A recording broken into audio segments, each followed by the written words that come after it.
Alright guys, welcome back. Time to jump into some games and show the deck in action. And smash some faces in.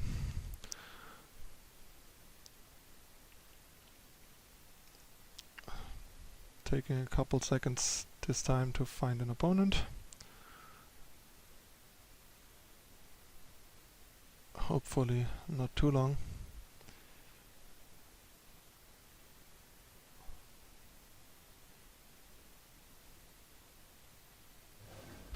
There we go. Got our first opponent. And a bit lackluster hand, having both duels and nothing to enable them. All the hand otherwise is pretty great actually. I am inclined to redraw this, to mulligan this. I think since we are on the draw, I might keep it because we actually have a shot to find like a diplomatic seal or a sigil off the top to make this hand run smoothly, and outside of that it's pretty much perfect. I don't really want to risk getting like a 4 power hand or something with like a worse curve just because we weren't like happy enough with this, since starting one turn later is still fine given how versatile the hand is. We have 2 units, early drops, a combat trick, and 2 removal for small and big units. It's pretty much all you can ask for. Now we get to play our beetle and hopefully kill his Oni Ronin. And he also had the turn 1 depleted power opener, so not much lost here. We are basically on even footing here.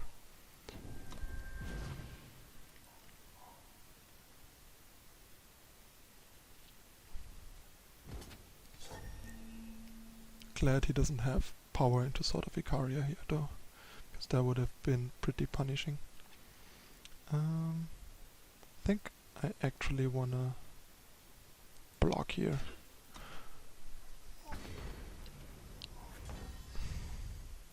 Because that makes it easier for our ranger to get through. And yeah, we don't really want him to get another Warcry trigger, and we have nothing to kill the Oni and everything. So trade seemed like a good play there. See if he has a way to stop this guy. Doesn't look like it. So we're in pretty good shape. And I think getting the beetle back just to advance our board here is great. And a 2-3 is already a pretty decent threat. And since we have removal for whatever size of unit he plays, chances are pretty good it's gonna be a 3-3 flying in no time. Or dead to a torch, which is also acceptable. Question is, do I wanna... Yeah, probably making the counters bigger is a bit better than Hammer of Might, especially in regards to potential Dark Return recursions, since we cannot bring back a Hammer of Might, so the +1/+1 would be a one-shot deal.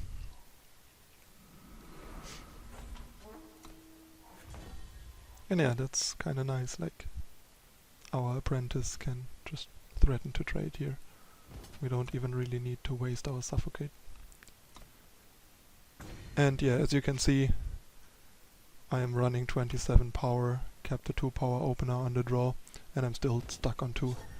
That's why it's important to run enough power sources in your aggro deck, because we are kind of crippled in what we want to be doing right now. We have all these cards that we cannot play. And yeah, 27 is the bare minimum. It is very possible that this deck as well wants 28. But I'm not 100% sure if I want the 28 power without 5 drops in the deck. So currently trying 27. What I could also do instead of add the 28 power is find 3 more cards and play 4 Inspire. But I don't think you should play 26 and 4 Inspire in aggro decks like Recano or this. because you cannot afford to aggressively inspire for power drops in like the first 2 or 3 turns. Like if you have 2 power in play on turn 3 and no third power and you have a 2 drop, you cannot inspire hoping to find an undepleted power to play your 2 drop after. You have to play your 2 drop and not inspire, which is why cantrips don't reduce the amount of power you can put in your deck as much as they do in like a control deck or a mid-range deck, where you have more spare power early on to actually also aggressively inspire to dig for power drops. In an aggro deck, you want to spend the first 2 or 3 turns curving out, maximizing your power usage on your pressure, on removal combat tricks and your units, and not on drawing a card to make your power drop that you might not even make. So yeah, basically playing Inspire and Recano is okayish, but if you do so, you still need at least 27 power in my opinion, and it will either be a turn 1 play if you have no 1 drop, or a turn 3 or turn 3 onwards play, depending on what your curve looks like. Sometimes it will be a turn 5 play, because you have 1, 2, 3, 4, and then spare power. But that's okay, like if you have 1, 2, 3, 4, you don't need to cycle your Inspire anyway, because you have everything you need. Alright, we got the first guy, both stuck on 2. Our deck outperformed Recano on 2. That's nice. Sorry that I went a little bit into a rant over Inspire and power bases there.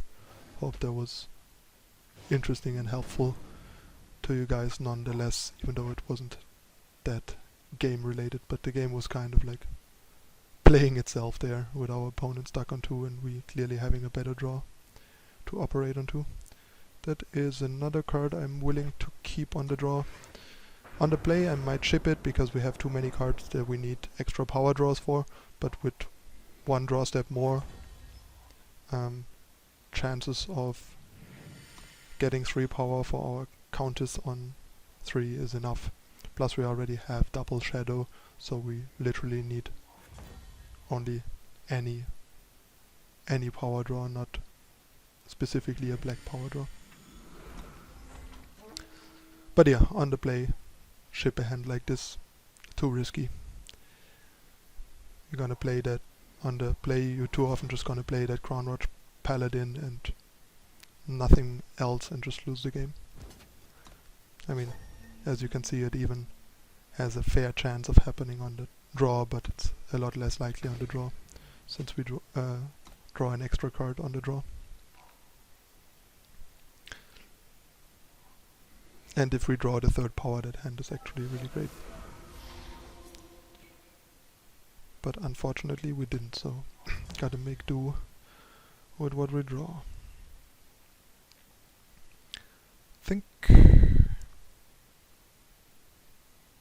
probably wanna play Ranger here and hope to like finest hour vanquish the Maiden. I mean, either way we basically have to trade 2 cards into the Maiden, and I'd rather trade a vanquish and a finest hour than a finest hour and like a Crown Watch Paladin. Like, what the hell's going on?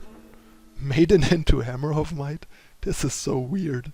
But that's even better, now we get to vanquish it without wasting our finest hour. I'll take it. That's a weird deck. Like, Maiden is somewhat defensive and grindy, and Hammer is somewhat aggressive and the opposite of grindy. Like, this is weird deck design. Looks a bit like someone just put his favorite cards in one deck and rolled with it. But it's cool.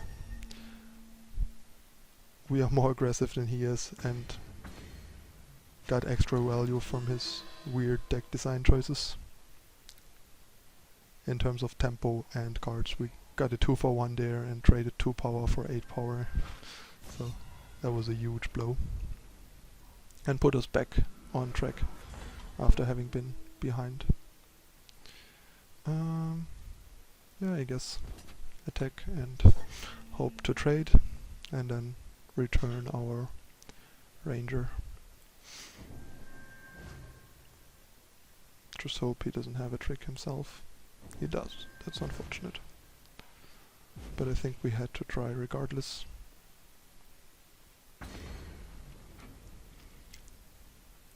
At least our ranger will be a 6/6, so it will outclass the paladin.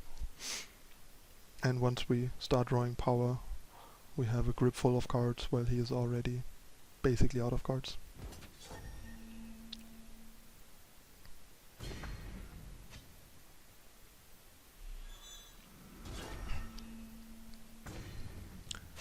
A sword. I see. Alright. Yeah, now we probably get to trade our ranger for his paladin and his sword and deal 6 to his face, which is a pretty solid trade. If he has a removal for this, we might just lose the game because we're too far behind to beat those 2 cards. So, was about to say, let's pray for no removal. And he didn't have the removal, so that's nice. Now we can threaten his sword, and interesting that he did not attack there. I don't get that. Like, why wouldn't he attack if he has finest hour? I mean, I attacked there because I was sure he has no trick and no removal, because it makes no sense the way he played otherwise.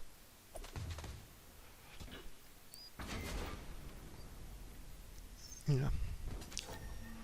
Weird play for sure. But yeah, now we might just lose. If only we had a second green, we could silence away the Aegis and then enforce our next turn. But that way we are just stuck and probably dead to the paladin. Maybe we can draw a power next turn. Yeah.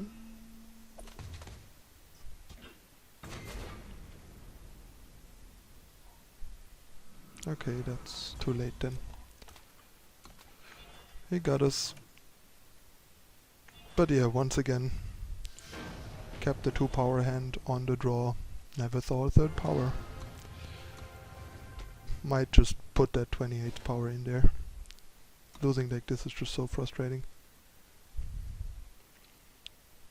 And there's nothing we can do about it. We have a bunch of things to do in the late game between monuments and Dark Return recursions, so it's not like drawing an extra power over the course of a game is gonna kill us. But not drawing an extra power over the course of the game is killing us a lot, as you saw. Like, we only won the first game because our opponent was also stuck on 2. This time the opponent wasn't, and we were, even though we like blew him out tempo and card economy wise. We just lost because we were stuck on 2 for too long and missing enough influence for our Valkyrie as well. Okay, 3rd time's the charm. Another very keepable 2 power hand on the draw. That is actually pretty great.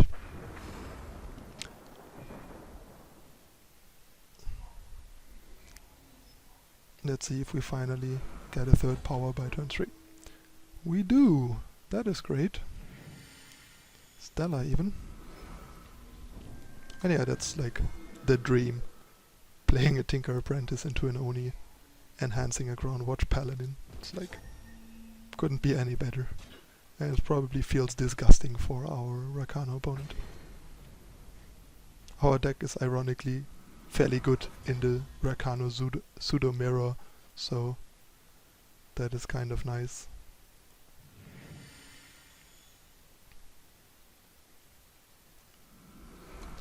Let's hope he doesn't have power into sword. Then we are fine. There's the sword. That's unfortunate. I was just about to say, if he attacks, we're probably not gonna block because of combat tricks. I think this guy is probably a bit better play here than the Paladin, just so we get this to 4 ASAP. And then we can actually also use it to block potentially and buy us some time.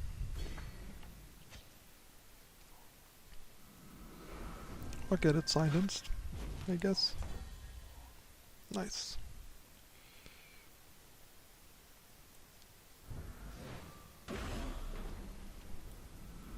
I think by this point, I'm not sure if I want to play this, because the lifesteal is actually pretty good in this matchup, and we are only 1 power away from playing everything in our deck, and we already have plays for next turn. So if I draw a 4 power card next turn, I'm gonna play it next turn, but I don't think I want to play it this turn.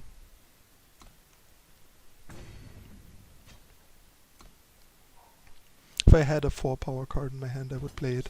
Otherwise, chances are big enough that we're gonna draw 2 more power before this game ends, aside from this one, and then it's better that this one is in our hand as a 3/3 Puma, rather than in play as a 6 power that we don't need or want. There we go. Ship it.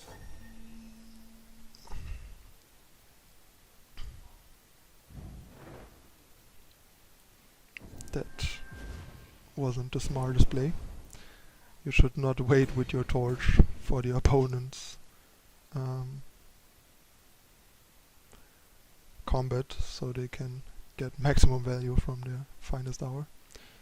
But yeah, as you saw, that's where finest hour is better than rapid shot, and our split pays off.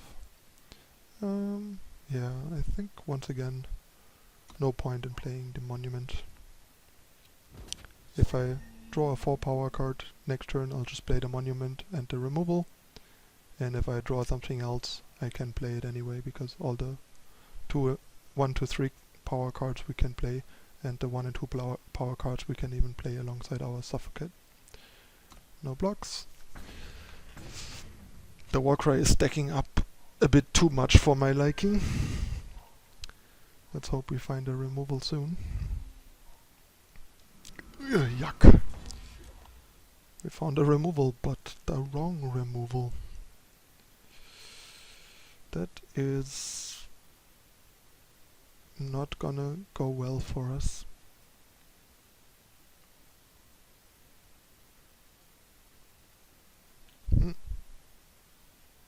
Probably gonna lose to that big champion now. Guess that's one of the cases where one of the annihilates being a 3rd vanquish would give us a 50-50 chance of being able to kill this, because this would either be a vanquish or the one of annihilate. So I mean, we want to kill this guy. Question is what do we want to use to kill it? I think probably this. Like, the only thing this can kill that this can't is another Champion of Glory that is not enhanced. But this is more flexible in various ways. And yeah, now we basically have to like gang up on this one, go to 4 and hope to draw our last vanquish. Oh no, or one of our 2 vanquishes. We have 2 vanquishes in our deck still. This helps a bit, but not enough.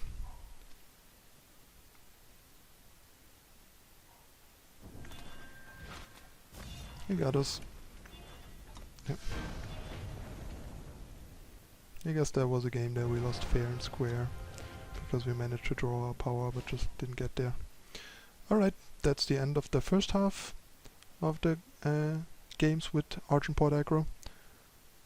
Stay tuned, see you in a moment with the second half of the games. 3 more games to come.